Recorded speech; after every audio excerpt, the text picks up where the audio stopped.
Hello everyone, and welcome to my General Hospital official channel. I hope everyone is having a wonderful day. Before we begin, please hit the subscribe button and give this video a thumbs up. According to General Hospital spoilers, the criminal launches a big strike against the top mob boss in Port Charles, suggesting that the feud between Jen Sidwell and Sonny Corinthos is set to intensify. After all, Sidwell was offended when he was turned down for the purchase of Sonny's PC crime syndicate. Sidwell is going to give Sonny a harsh lesson about why no one ever turns down his proposals, since he detests hearing the word no. Sidwell and Sonny's War of Wrath is the main focus of the GH preview for the week of June 30th to July 4th. But the final two scenes are absolutely horrifying. Kristina Corinthos is seen hovering behind Charlie's pub's bar, while fire is thrown through the window. A snippet of Sonny's face appears on screen as the fire ignites and spreads, and the voice of Nancy Lee Grant's character Alexis Davis can be heard in the background declaring, "I'm not going to bury another daughter." Unfortunately, it appears that Kristina will be caught in the crossfire of this mob war, which is bad news given the young woman's mental condition. What about her physical condition, though? As Alexis lashes out at Sonny over the mere notion of losing another kid, her voice is trembling. Alexis will never move on from the loss of Sam McCall, but the mother, who is currently barely surviving, would be devastated if another daughter died. Is Charlie's fire going to be bad? Will Kristina sustain injuries that could be fatal? There are several possible outcomes. Before things go violent, Sonny, Jason Morgan, or perhaps another character could storm into Charlie's and save Kristina. Even if a character puts their life in danger to save Kristina in the nick of time, she still teeters as she battles for her life. The entire situation will set off Alexis's PTSD and all that happened with Sam. Even if Kristina only sustains a few scratches, Alexis will become a complete wreck if Kristina is about to die, and she would undoubtedly blame Sonny for her daughter's current predicament. According to General Hospital teasers, the drama will reach a fever pitch in Port Charles the week of June 30th. In any case, Kristina and her loved ones, especially her mother, will experience anxiety, tension, and upheaval. The flames had consumed everything: her home, her belongings, the life she had built over the years. But the fire hadn't taken Kristina's will to survive. As the smoke cleared and the sirens wailed in the distance, she lay in the hospital bed, her body wrapped in bandages, her lungs scorched from the toxic fumes. The doctors spoke in hushed tones, their faces grave as they assessed the damage. Third-degree burns covered nearly 40% of her body, and the risk of infection loomed large. Every breath was a struggle, every movement agony. Yet, despite the pain, Kristina refused to surrender. The fire had started in the middle of the night, a faulty wire sparking unnoticed until it was too late. Kristina had been asleep when the first tendrils of smoke crept under her bedroom door. By the time she woke, coughing and disoriented, the hallway was an inferno. Instinct kicked in. She dropped to the floor, crawling toward the window, but the heat was unbearable. Flames licked at her skin as she forced herself forward, her vision blurring from the smoke. The last thing she remembered was the shattering of glass as firefighters broke through, pulling her limp body from the wreckage. Now, in the sterile hospital room, machines beeped steadily, monitoring her vitals. Her family hovered nearby, their faces etched with worry. Her mother clutched her hand, whispering prayers, while her younger brother stared blankly at the wall, still in shock. Kristina had always been the strong one, the one who held them together during tough times. Now the roles were reversed. They were the ones fighting for her, willing her to hold on. The road to recovery would be long and grueling. Skin grafts, physical therapy, countless surgeries. Each step a battle against pain and despair.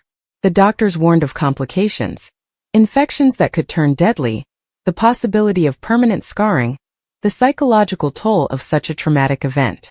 But Kristina had never been one to back down from a challenge. Even in her weakened state, there was a fire in her eyes, a determination to reclaim her life.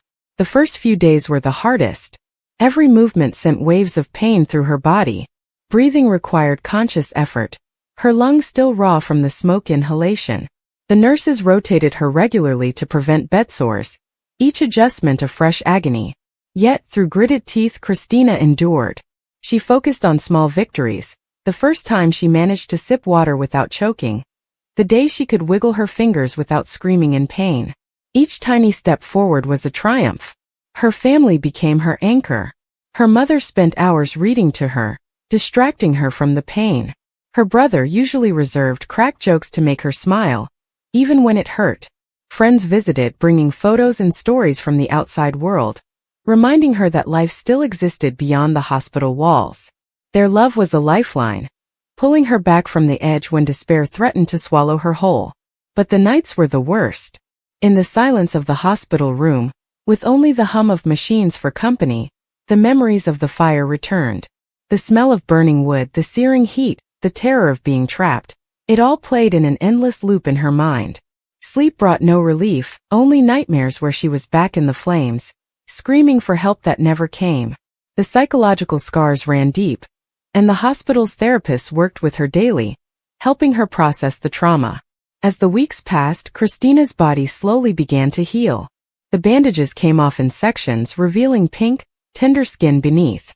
Physical therapy sessions grew longer, her muscles gradually regaining strength. She learned to walk again, each step a victory over the fire that had tried to claim her. The pain never fully disappeared, but it became manageable, a constant companion rather than an overwhelming force. The outside world, however, was not as forgiving. The fire had left her with nothing.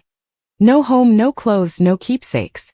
Insurance would cover some of the losses, but no amount of money could replace the family photos, the handwritten letters, the small treasures collected over a lifetime. The community rallied around her, organizing fundraisers and donation drives. Strangers sent cards and well wishes, their kindness a reminder that humanity still prevailed even in the darkest times. Kristina's journey was far from over. The scars, both physical and emotional, would remain, a permanent reminder of the night that changed everything. But she refused to let them define her. With each passing day, she grew stronger, more determined to rebuild.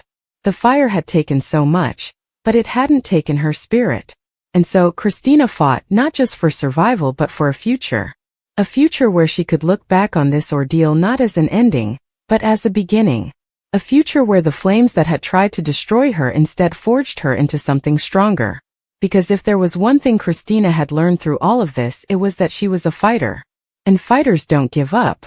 This week, when it appears that Kristina may suffer consequences for being the daughter of Sonny Corinthos, Alexis becomes very serious.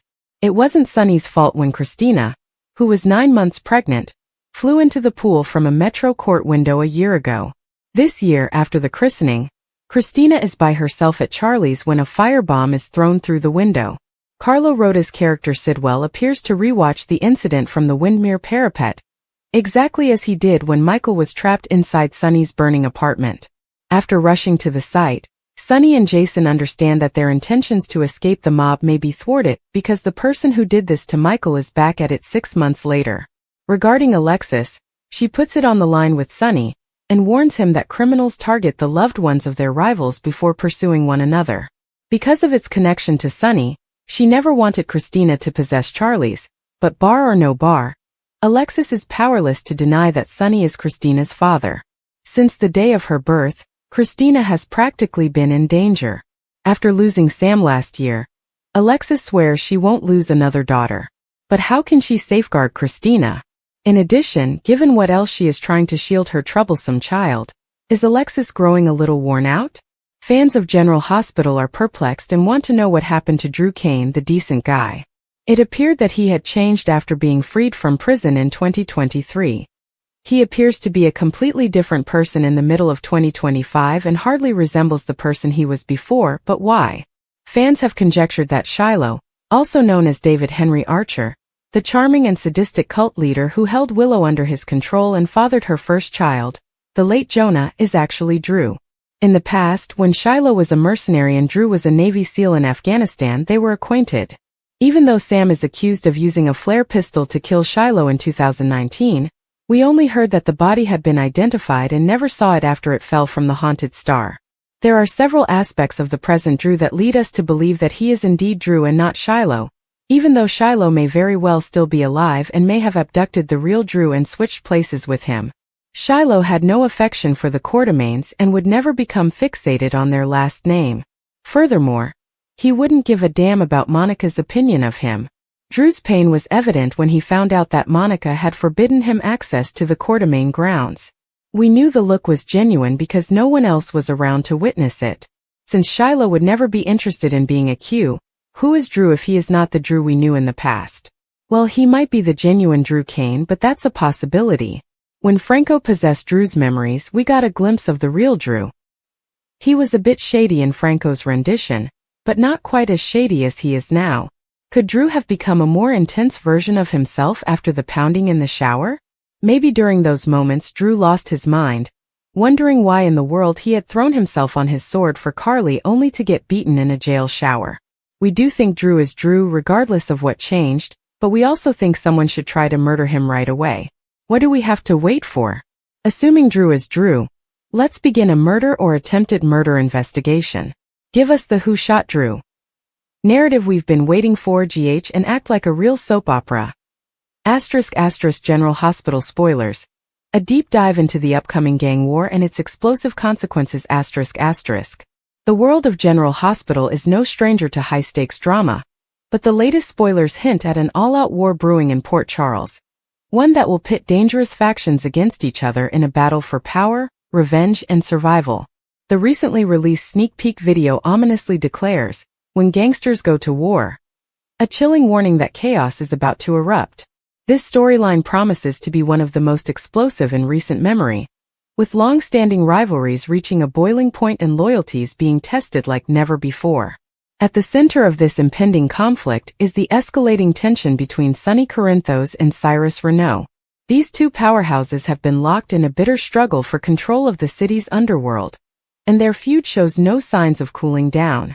Sonny, the longtime mafia kingpin of Port Charles, has faced countless threats to his empire, but Cyrus represents a different kind of adversary.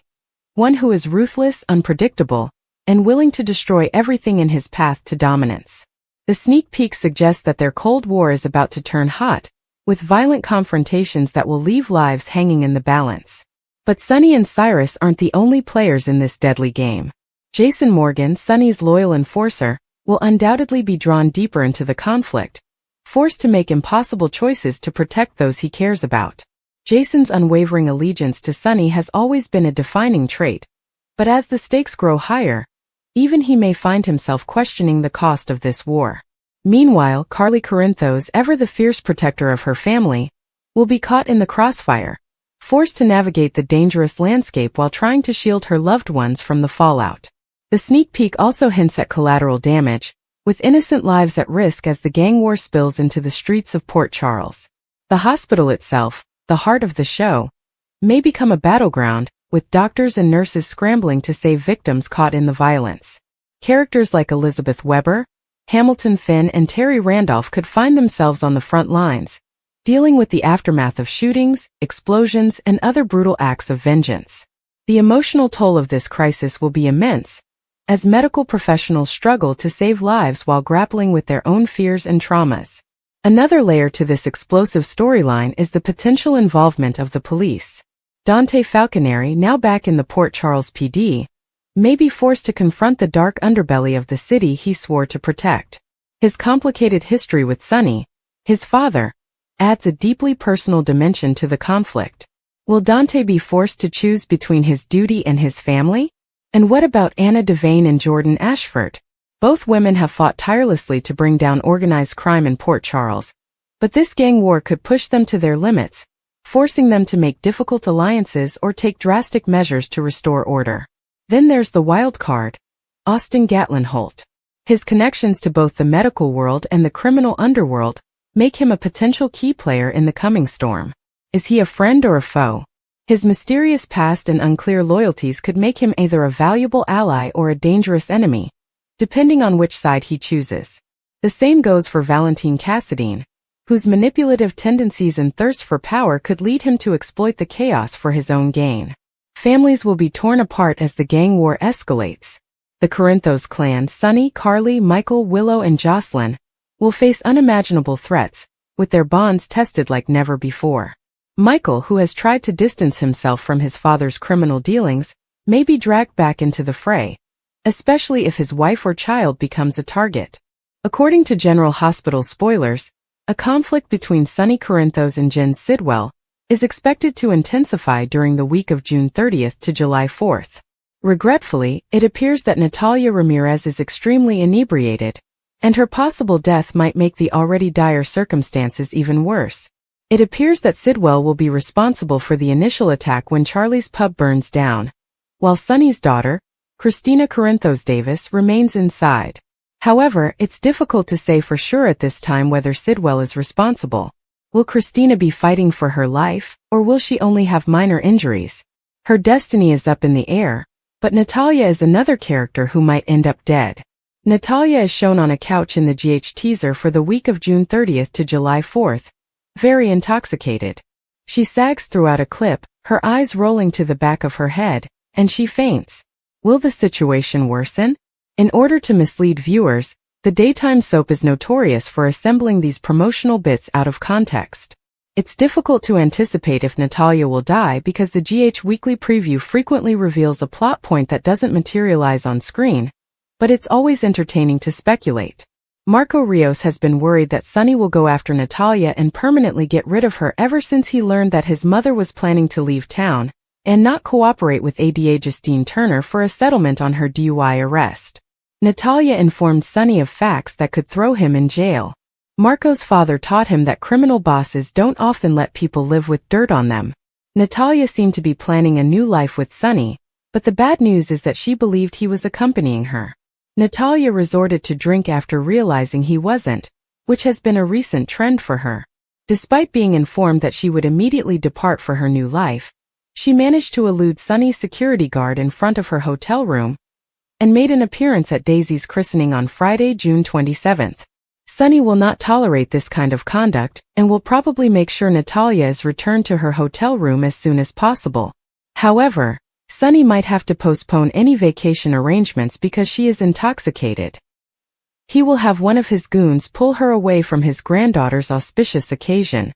Could Natalia have alcohol poisoning since no one knows how much she consumed? Could she die in the interim between being returned to her hotel and being discovered? It's easy to speculate that Marco might have seen his mother dead on the couch and assumed that Sonny had done it rather than that she had been poisoned by booze. Without going too far, Sidwell's fire in Charlie's pub might have been a subtle warning to Sonny. It's difficult to predict if the fire will spread quickly and seriously injure Kristina, or if it will be minor, and she will be able to leave without any problems. However, there is always a chance that Sidwell is not the cause of the fire, and that an unidentified menace is still lurking in the background. In any case, if Natalia dies and Marco and Sidwell both think Sonny is responsible, it may spark a full-scale mob war. Although Sidwell and Natalia were not close, it will hurt to know that Sonny attacked his family in this way as the mother of his kid. Furthermore, Sidwell will seek revenge if Marco is displeased. According to General Hospital spoilers, Sidwell and Sonny's loved ones will be caught in the crossfire as the two criminals compete to claim the title of the town's top lawbreakers. But how much damage will be done, and how many lives will be lost in this conflict? Sidwell, who is certain that his rival Sonny is to blame for Natalia's death, is at the center of a violent mob war that threatens to consume the city as a result of her drunken death. Although there had been animosity between the two criminal families for years, Natalia's untimely death has served as the catalyst for the long-running animosities, territorial conflicts, and personal grudges. Once a key player in Sidwell's company, Natalia was renowned for her sardonic humor, brutal efficiency, and more recently, her increasing alcoholism. Her demise came as quickly as it was cruel. A late-night vehicle accident following an excessive amount of alcohol, with her body discovered mangled amid broken glass and twisted metal. It appeared to the outside world to be a horrible accident brought on by her own careless decisions. Ever the paranoid strategist, Sidwell, however, perceived a darker element at work. Sidwell rejected the official version of events as soon as he heard the news. He believed that Natalia's murder was not an accident but rather an assassination, a well-planned blow disguising itself as bad luck. And Sonny, the leader of the other syndicate and his old foe, was the only one who stood to benefit from her dismissal. The two had previously argued over pride, business, and territory. However, this was a personal matter. There was some truth to Sidwell's conviction that Sonny was guilty.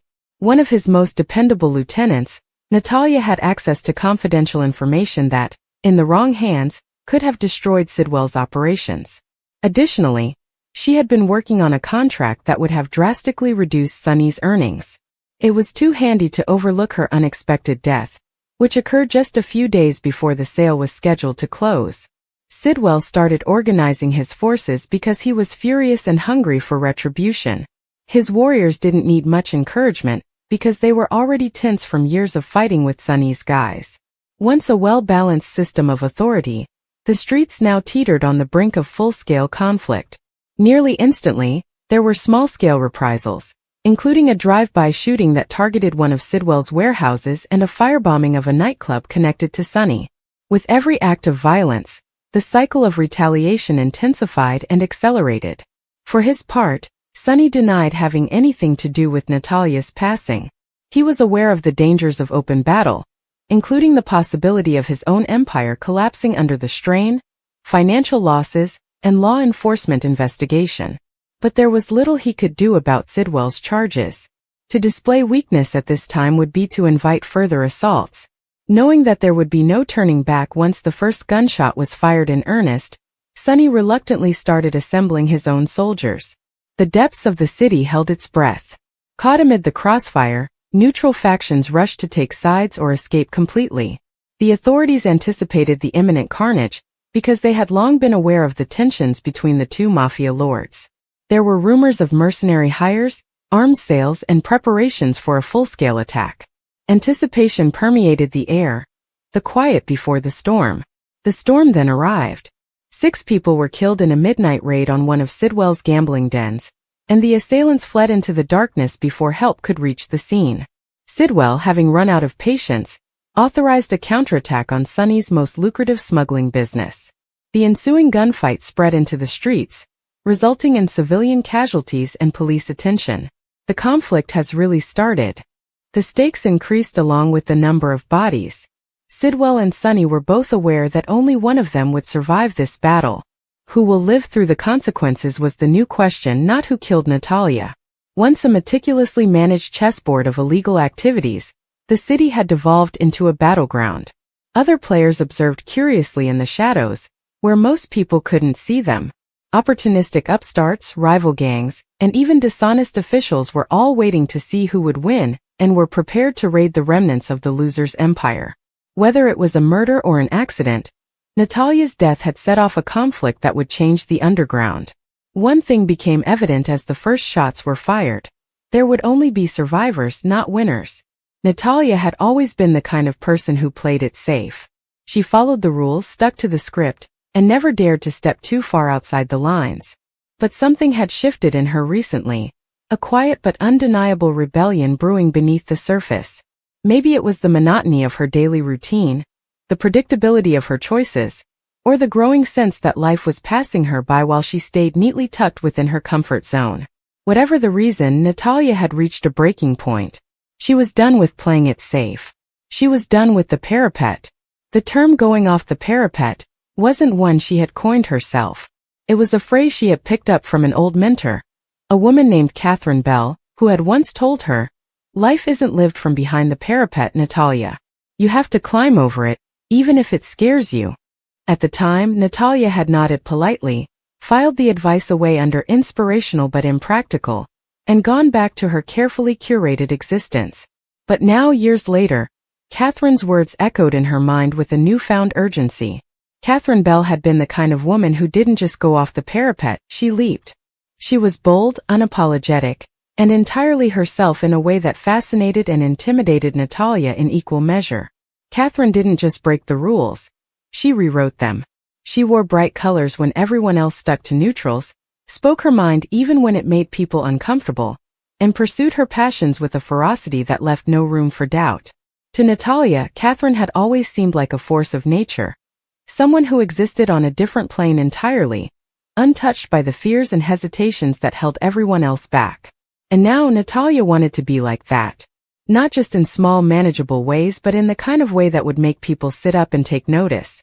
She wanted to stop second-guessing herself, stop waiting for permission, stop letting fear dictate her choices. She wanted to go off the parapet, Catherine Bell style. The first step, she decided, was the hardest. Admitting that she was tired of her own excuses. For years, she had told herself that she wasn't brave enough, that the timing wasn't right, that she needed just a little more preparation before she could take a real risk. But the truth was, there would never be a perfect moment. Fear would always be there, whispering in her ear, urging her to stay small. The only way past it was through it. So she started small. She said no to something she didn't want to do, even though it disappointed someone.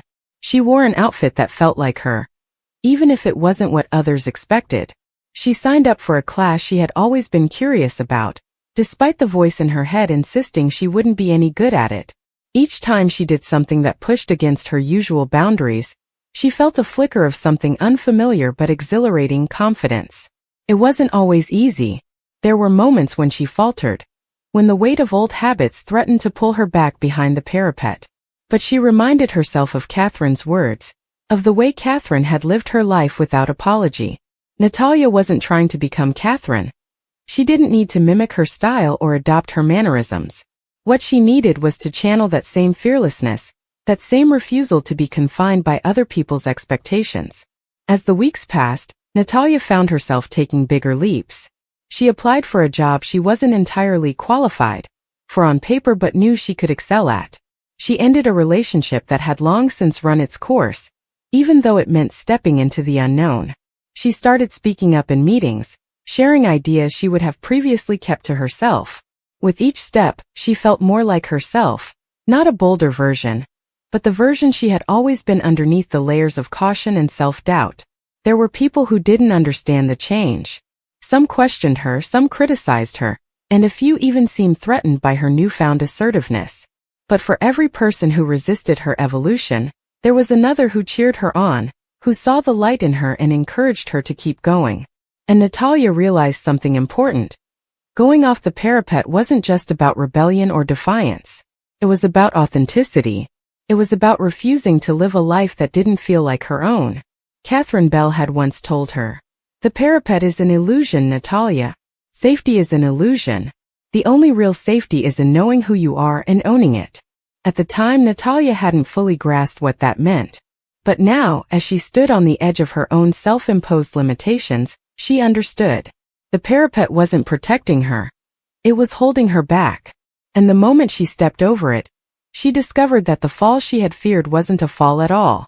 It was flight. Natalia wasn't just going off the parapet. She was soaring. Catherine Bell style. Natalia's going off the parapet, Catherine Bell style. Natalia had spent most of her life carefully constructing a persona that fit neatly into the expectations of others. She was the dependable friend, the reliable employee, the woman who always had everything under control. But beneath that polished exterior, a quiet storm had been brewing, a restlessness that could no longer be ignored. The moment she realized she was tired of playing it safe was the moment everything changed. It wasn't a dramatic epiphany, not some cinematic lightning strike of clarity. It was simpler than that. A slow, unshakable knowing that if she didn't start living for herself now, she might never do it at all. Catherine Bell had been the first person to ever make Natalia question the walls she had built around herself. They had met years ago at a professional conference, back when Natalia was still convinced that success meant following every rule, ticking every box and never making waves. Catherine, on the other hand, was a whirlwind of unapologetic authenticity. She wore bold prints in a sea of gray suits, spoke with a conviction that bordered on defiance, and carried herself with the kind of confidence that didn't ask for permission. At first, Natalia had dismissed her as reckless, even arrogant. But over time she began to see the truth. Catherine wasn't reckless, she was free. The memory of Catherine's words had lingered in Natalia's mind like a stubborn refrain. You can spend your whole life waiting for the perfect moment, or you can realize that the perfect moment is the one you decide to claim. Back then, Natalia had nodded politely, filed the advice away as something meant for other people, people who were braver, bolder, less afraid of the consequences.